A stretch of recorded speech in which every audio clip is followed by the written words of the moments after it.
besh, na paano ka? Ganyan ang mukha mo. Problema mo. Ha? Naiinis kasi ako. Nanggigigil talaga ako. Bakit? Paano gigil? Ano nangyari sa'yo? My God, besh, naiinis talaga ako.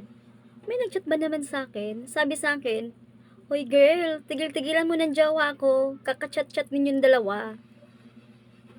Oh, tapos, ano ginawa mo? Nireplyan mo ba? Eh, bakit ko naman siya re-replyan?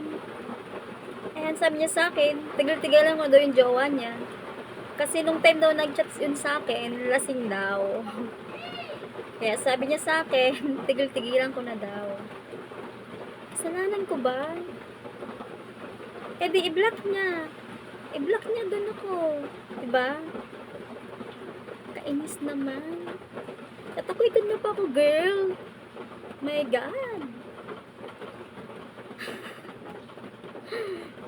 Sayong-sayo na yan, girl. Di ko naman sa'yo aagawin yan. Sayo na yan.